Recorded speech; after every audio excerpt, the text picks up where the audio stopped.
Romney is back, and that's a problem for Trump that can get worse. Washington Mitt Romney is a serious political threat to President Donald Trump. That explains why Trump, in defiance of his change agent brand, is encouraging Senator Orrin Hatch, of Utah, to run for an 8th term which could block Romney's path to the Senate. The potential danger posed by Romney is why Trump is choosing kind words for the failed 2012 presidential hopeful. And it's why some Republicans think Romney ought to throw caution and courtesy to the wind and run whether or not Hatch does.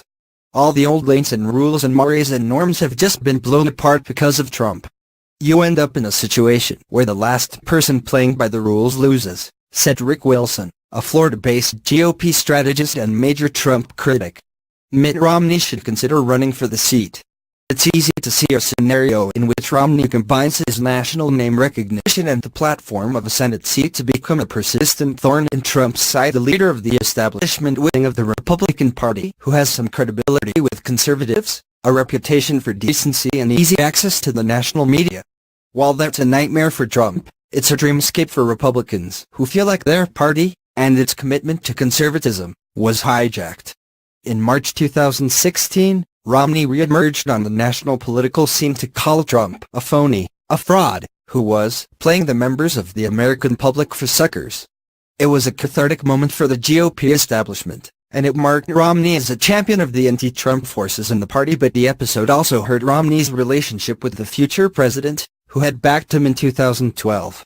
"He was begging for my endorsement," Trump said in response to Romney's speech. "I could have said, Mitt, drop to your knees." He would have dropped to his knees.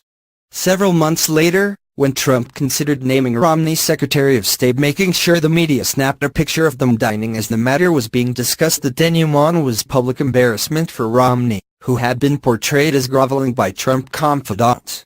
Roger Stone, a longtime Republican operative and Trump advisor, said Trump had only entertained Romney to torture him. And yet there's something about Romney's stature that has kept Trump from a no-holds-barred assault like he does with other political figures who rub him the wrong way. As Trump, visiting Utah, endorsed the 83-year-old Hatch on Monday as a true fighter who should remain in the Senate for a very long time to come, the president declined to say anything bad about Romney when asked by a reporter if he was sending Romney a cease and desist message. "He's a good man," Trump replied. "Mitt's a good man." Romney, however, had a different message several hours later. As if offering a preview of what he might do as a senator, Romney responded by vilifying Roy Moore, the Alabama Senate candidate who Trump had endorsed earlier in the day. Moore has been accused of sexual misconduct with teenage girls, and Romney said there's no virtue in supporting him. "Roy Moore in the U.S. Senate would be a stain on the GOP and on the nation," Romney tweeted about the president's candidate. Lee Korf,